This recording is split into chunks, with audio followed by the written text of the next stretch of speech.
más perjudicados. Buenas noches, Gustavo López, ¿cómo le va? Muy bien, buenas noches, ¿cómo están? Un placer. Está estrenando banca prácticamente. Exactamente. Y por poco tiempo. Por poco tiempo, hasta el 10 de diciembre, como vicepresidente de la ENACOM no podía asumir la banca. El presidente de la Nación sacó un decreto el lunes otorgándome licencia hasta el 9 de diciembre inclusive, y para mí la verdad que es un honor, después de tantos años de militar políticamente, poder ocupar un cargo de diputado nacional. Para quienes no saben, reemplaza a Gabriela Cerruti, Sí, claro, que asumió como portavoz del gobierno. Exacto.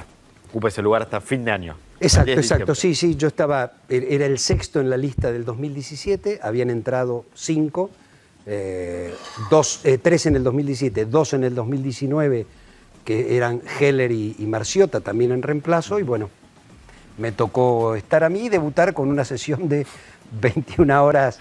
Lo recibieron bien. Me recibieron mal. La verdad que estaba desacostumbrado a semejante trasnochada. Gustavo, vos estuviste en la gestión anterior, en la de Cristina Kirchner, en el periodo que culminó en 2015, fuiste candidato en ese momento en la Ciudad de Buenos Aires.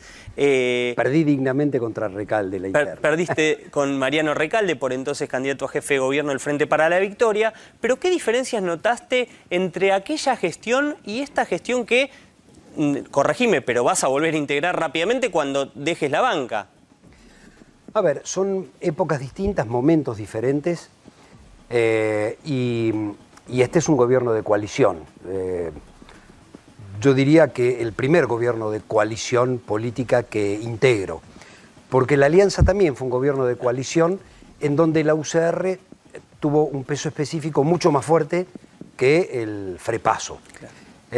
Y creo que no hubo gobierno de coalición con Macri, aunque había distintos partidos políticos. Este es un gobierno de coalición en donde las decisiones políticas más importantes se discuten dentro de la coalición. Me parece que eso no es ni bueno ni malo, es la característica diferente de una coalición de gobierno. Sin embargo, se han colado varias de las fisuras del oficialismo en este sentido. La carta de Cristina, la renuncia de Guado de Pedro, los cambios de gabinetes. Sí, a ver, sí, es cierto por un lado, pero por otro lado es parte de la práctica política en un gobierno de coalición, digo, al que no estamos acostumbrados. Pero a mí me parece que, ¿y por qué la situación es diferente? Primero por eso, y segundo, por la situación del país. Digamos, en los 8 años que yo estuve como subsecretario general de la presidencia en el gobierno de Cristina, nosotros veníamos, primero, de un periodo de crecimiento a tasas chinas, que fue el gobierno de Néstor Kirchner. En el gobierno de Cristina, en el primer mandato, salvo el interregno 2008, que fue la crisis mundial, se creció a tasas chinas, crecíamos al 7%, al 8%, al 9%, expansión de la economía, del salario, el salario real le ganó en esos 12 años y medio a la inflación largamente. Desendeudamos el país. En el año 2019, la verdad que el país estaba explotado. Por la desocupación, por la pobreza y por la deuda. Entonces, recibimos un país explotado, tuvimos la pandemia, entonces ahí está la gran diferencia de un gobierno a otro. Ahora, ¿y cómo se corrige hacia adelante esta carencia, si quiere, que surge de la falta de verticalismo, en el que surgen muchos librepensadores que indefectiblemente complican el día a día de la gestión en un momento en el que la oposición está jugando un rol muy fuerte y que tal vez ustedes deben mostrar fortaleza o en todo caso unidad? Mira, lo más importante que tiene el gobierno es el gobierno. Nosotros tenemos que gobernar, claro. Esta es la realidad. Tenemos 2 años por delante para gobernar de acuerdo al mandato que nos dieron en el 2019.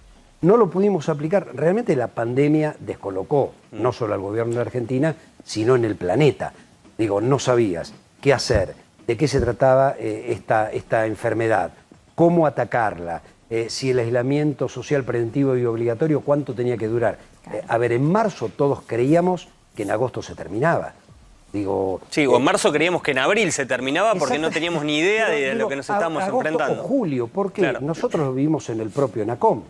Nosotros hicimos un acuerdo con las empresas. En el primer decreto, las telefónicas no entraron en el congelamiento de la luz, el agua o determinados servicios. Ahora se hizo de palabra, se hizo de acuerdo.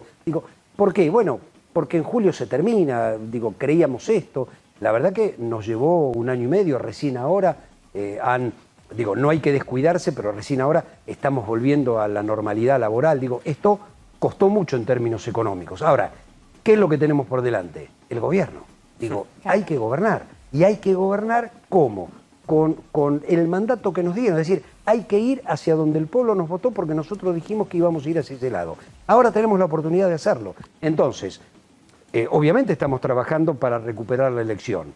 Pero lo más importante es gobernar los próximos 2 años para el 2023. Ahora, ¿no sienten que muchos de los errores cometidos en el gobierno fueron no forzados y que podrían haberse evitado? Por ejemplo, la discusión que se dio con el cierre de las escuelas. Muchas voces decían hay que volver a clases presenciales y el gobierno se empecinó en una postura. Y después, digamos, los otros 2 grandes temas que se discutieron en la campaña por fuera de la economía, que fue el vacunatorio VIP y la fiesta en Olivos. Mira, la verdad que la campaña de vacunación que hizo el gobierno es una de las mejores de América Latina. Y yo lamento que un hecho aislado y desafortunado, como fue el vacunatorio de 60, 70 personas, haya empañado realmente una gran campaña cuando uno ve estadísticamente lo que hizo el gobierno argentino. Es cierto que nosotros pensábamos respecto a lo electoral que una buena campaña de vacunación alcanzaba. Y en realidad, ¿qué es lo que dijo la sociedad? Era lo que tenían que hacer, una buena campaña de vacunación. Es decir, no alcanzó. Ahora, sigo pensando que fue una buena campaña de vacunación, que hoy tenemos un gran porcentaje de la población vacunado, mucho más alto que en otros países del mundo donde la gente resiste. Acá realmente no resistió y seguimos bien. Pero bueno, eso empañó lo que se hizo. Yo creo que la afectación política más importante en términos electorales es la cuestión económica y social. La macro está mejor que hace 2 años o que en el 2019. Digo, por ejemplo, la recuperación de la industria o la recuperación de la construcción. Prepandemia, hay números mejores que prepandemia. Exacto, mejores que en prepandemia. Es decir, hay mayor actividad económica que en el 2019. Tierra del Fuego, que fue una provincia muy castigada en el gobierno de Macri por la apertura de importaciones y que fue la que mayor desocupación tuvo de golpe, yo decía, bueno, como es chica, si se recupera la economía es la que va a tener los índices más rápidos que el resto del país. Hoy está por encima del 2019 y del 2018. Ahora, ¿llegó al bolsillo de manera efectiva? No. Todavía no. Entonces, lo que estamos haciendo es luchando para que la recuperación del salario le gane a la inflación. Por eso el congelamiento, que dicho por Feletti es una medida transitoria de 90 días, para frenar lo que tiene la Argentina, que es además una cultura inflacionaria. Digo, los que tenemos unos añitos más y vivimos el 75, el Rodrigazo, sabemos que la hiperinflación es tremenda y que entonces hay una cultura en la Argentina que si el dólar aumenta, aumentan los productos. Y si el dólar no aumenta, también aumentan los productos por las dudas. Ahora, diputado, todos los caminos llevan a hablar de la economía, ¿no? Uno observa los temas de los últimos días, Fondo Monetario Internacional, dólar blue, inflación, lista de precios, acuerdo y demás. Y recién, en el inicio de dicho esto, estábamos hablando con Kachanowski, que decía que esta situación en realidad denota que no hay un plan económico en la Argentina. ¿Usted qué le responde? Que no es así. Que sí hay un plan económico. Sí, nos dejaron... A ver, el plan del gobierno, no bien asumió, tenía 3 patas. Era, primero, atacar la necesidad del hambre ya, la tarjeta alimentar. Segundo, salir a renegociar la deuda. Era inviable la Argentina si no se renegociaba la deuda. Digo, lo que había que pagar en los 4 años de gobierno de Alberto hacía que había que entregar la llave el primer día. Digo, se la dabas a los acreedores y decía, esto es ingobernable. Se renegoció la deuda privada y se está avanzando con el Fondo Monetario Internacional. ¿Para qué? Para bajar los intereses, en el caso de la deuda privada, para conseguir plazo de gracia y estirar lo más que se pueda, si es posible más de 10 años, la deuda con el fondo. ¿Para qué? Para poder pagarse y tener un país viable. Si no se resolvía eso, era imposible. La tercer pata era cambiar la matriz económica. Digo, dejar la bicicleta financiera, dejar el endeudamiento y volver a un sistema productivo. Se hicieron las 2 primeras y la tercera vino la pandemia. Entonces nos retrasó 2 años. Este es mi punto de vista, el plan de gobierno. Gustavo, ¿Qué puede pasar después del 14 de noviembre? Se especula mucho. Después de las PASO hubo una carta de Cristina que generó un cimbronazo en todo el oficialismo. Hubo cambios en el gabinete. Hay versiones que dicen que va a haber cambios en el equipo económico. Pero ¿cómo crees que va a recibir el oficialismo si vuelve a ocurrir una nueva derrota? Mira, en todo caso, el golpe más duro o el sacudón fue el 12 de septiembre.